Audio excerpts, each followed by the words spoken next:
Jadi ada pertanyaan pertama, kalau misalkan saya lihat itu ya, saya baca di sini, bagaimana caranya supaya kita bisa memilih interior yang berkompeten atau interior yang baik. Jadi begini, untuk semua.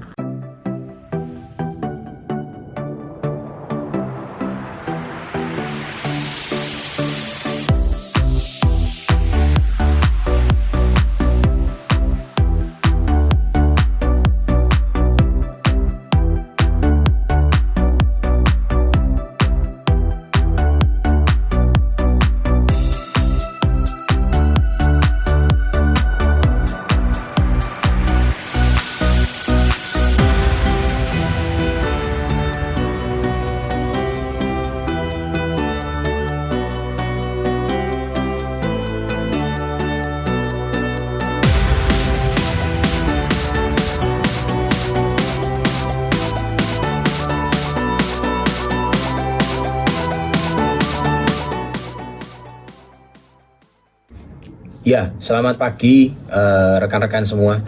Ada beberapa pertanyaan yang masuk ke direct message ke saya, dan ada beberapa pertanyaan yang juga ke YouTube ya, ke channel YouTube. Jadi yang terkait dengan furniture. Jadi ada pertanyaan pertama, kalau misalkan saya lihat itu ya, saya baca di sini, bagaimana caranya supaya kita bisa memilih interior yang berkompeten atau interior yang baik. Jadi begini, untuk semua rekan-rekan yang membutuhkan jasa interior, rekan-rekan yang mungkin membutuhkan ke depan membutuhkan untuk interior, bagaimana cara kita untuk membedakan? Cara untuk membedakan antara interior yang berkompeten atau yang tidak, antara yang betul-betul bisa mengerjakan dan mendeliver seperti yang Bapak Ibu butuhkan, itu adalah begini, bahwa yang pertama kita mesti melihat, kita ini kan nggak bisa ngukur ya, kita nggak bisa mengukur apa yang akan orang lakukan di masa yang akan datang. Kita nggak tahu kesulitan-kesulitan yang dihadapi gitu oleh interior tersebut atau oleh pekerja tersebut. Tapi yang kita bisa ukur, yang kita bisa lihat adalah masa lampaunya, jejak kakinya, track recordnya, sudah berapa lama berdirinya, testimoni-testimoni dari customer-customer seperti apa. Nah, dengan kita bisa melakukan tracing, melakukan pengecekan terhadap testimoni customer-customer yang sudah dilayani oleh interior tersebut, maka kita bisa paling tidak mengetahui apakah untuk kedepannya itu bisa dipercaya atau tidak. Jadi sama seperti kita membaca pergerakan seseorang, behavior dari satu perusahaan, kita melihat bukan yang masa yang akan datang. Kalau masa yang akan datang semuanya pasti over promising, semuanya pasti akan berjanji ini dan itu dan itu. Tapi kita bisa lihat adalah track record yang sudah dilakukan selama beberapa tahun sebelumnya gitu. Nah, jadi dengan cara demikian kita bisa mengetahui kualitas dari tim yang ada pada interior tersebut. Jadi kalau misalkan kita bisa melihat testimoni dari customer-customer yang ada, dari portofolionya dan segala macam, maka kita bisa mengetahui apakah orang tersebut kompeten atau tidak. Itu yang pertama. Lalu yang kedua, kalau kita mau mengetahui apakah interior tersebut itu memang betul-betul interior yang baik dan berkompeten untuk menyelesaikan rumah impian Bapak Ibu, adalah apakah interior tersebut mau berbagi ilmu secara open, transparan, menjelaskan dengan detail, dan yang paling penting berani memberikan garansi, money back guarantee. Itu yang terpenting ya. Jadi berani memberikan garansi, misalkan garansi 10 tahun, 20 tahun, atau mungkin yang garansi pelayanan yang seperti apa apabila terjadi satu kendala. Nah, itu membuktikan bahwa interior tersebut memang confident dengan produk yang mereka miliki. Itu kira-kira. Jadi untuk menjawab pertanyaan itu, paling tidak dengan jawaban saya ini bisa menjadi satu panduan. Nah, lalu ini ada beberapa pertanyaan lagi dari rekan mungkin ini, dari beberapa customer ya, calon-calon customer yang mungkin tertarik untuk mencari interior. Pertanyaannya, bagaimana kita membedakan antara tukang yang berpengalaman dan yang tukang yang tidak berpengalaman? Nah, ini menarik Bapak Ibu, rekan-rekan semua.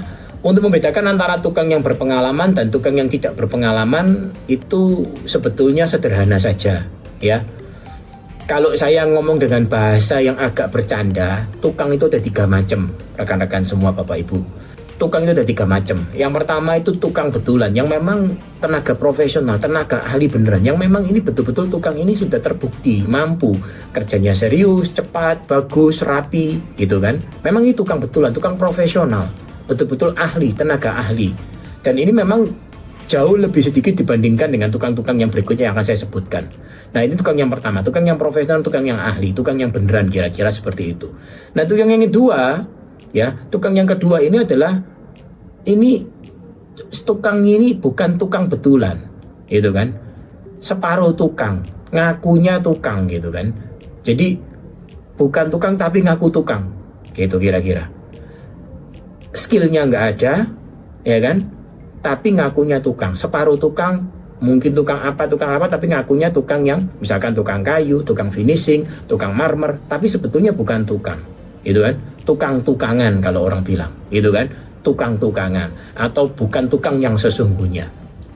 Yang ketiga, tukang yang terakhir ini yang paling gawat, ya ini tukang tipu, gitu ya. Kalau bercandanya itu ini tukang tipu. Jadi sebetulnya dia hanya untuk Bapak Ibu yang membutuhkan jasa interior atau mungkin untuk para rekan-rekan interior yang sedang membuka usaha baru pertama kali, ya. Ini yang mereka ini biasanya akan coba-coba gitu. Mereka akan ngomong bahwa kita punya kemampuan portofolio begini-begini, kita bisa bikin ini, kasih foto-foto. Semua foto-foto itu nggak jaminan, rekan-rekan semua, Bapak Ibu. Semua foto-foto itu semuanya dengan era media sosial sekarang bisa didapatkan dengan sangat mudah, ngambil dari Google dan seterusnya dan seterusnya.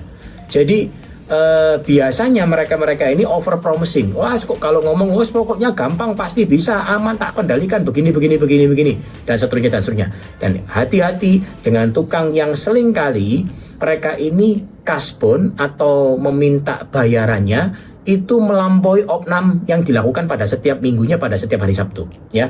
Hati-hati, karena ini seringkali akan adalah modus bahwa satu saat nanti minggu depannya lagi mereka nggak kerja dengan baik, nggak perform dengan baik. Jadi ada tukang betulan, tukang-tukangan, sama tukang tipu. Nah, ini teman-teman harus jam terbang. Kalau saya karena sudah 15 tahun, saya ngobrol-ngobrol sebentar begini, saya sudah bisa langsung mendapatkan bayangan ini tukang yang mana gitu kira-kira. Dan walaupun seperti itu, saya pun beberapa kali masih tertipu, ya kan? Namun demikian harus kita pastikan bahwa customer tidak boleh menjadi korban dari ketika kita melakukan kesalahan perekrutan terhadap tukang-tukang tersebut. Kita harus sudah siapkan material-material yang tidak mengorbankan kepentingan customer. Customer tidak boleh dikorbankan. Oleh karena itu, Bapak Ibu atau rekan-rekan interior yang sedang membangun bisnis interior, pastikan berhati-hati untuk membedakan ini. Ada satu tips untuk membuat supaya Bapak Ibu, rekan-rekan semua, rekan-rekan interior bisa dengan lebih gampang untuk men-screening ini adalah kalau Bapak Ibu rekan-rekan ini memiliki jejaring dengan interior-interior lain yang memang mereka memiliki referensi dan mau berbagi tukang-tukang yang baik yang bisa untuk dipinjam atau di-sharingkan. Nah, ini kira-kira untuk tipsnya untuk bisa membuat resiko ketipu oleh orang-orang yang bermain di dalam dunia permebelan, perinterioran ini jadi mengecil atau menurun, ya. Itu kira-kira. Lalu kemudian ada beberapa pertanyaan lagi. Yang satu lagi terkait dengan soal manakah yang lebih baik, ya. Ini terasa dari customer, ya. Manakah yang lebih baik, meja marmer, ya, atau meja epoksi? Apa itu meja epoksi?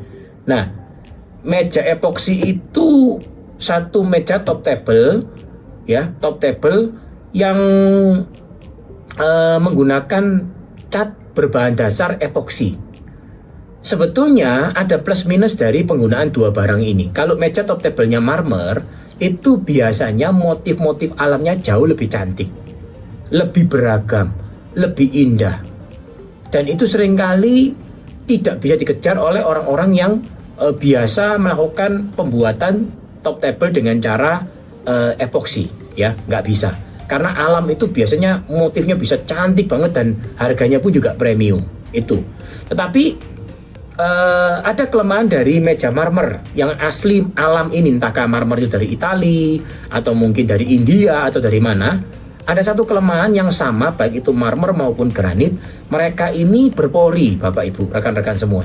Nah, karena mereka berpori, otomatis mereka barang tersebut, top table tersebut akan gampang untuk meresap kotoran. Jadi misalkan ada noda-noda seperti kecap, susu, terus kemudian teh, kopi, itu ketika ketumpahan itu akan masuk meresap ke dalam pori, dan ini akan sangat menghilangkan keindahan atau bisa mengurangi estetikanya karena akan seperti ada noda di situ, ya.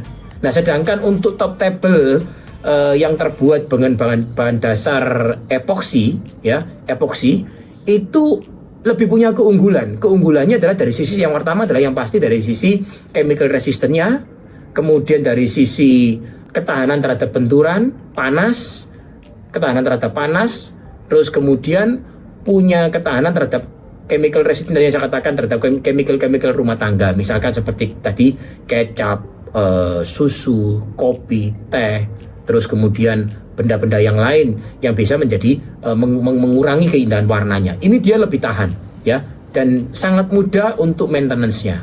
Namun ada kelemahannya Bapak Ibu, rekan-rekan semua.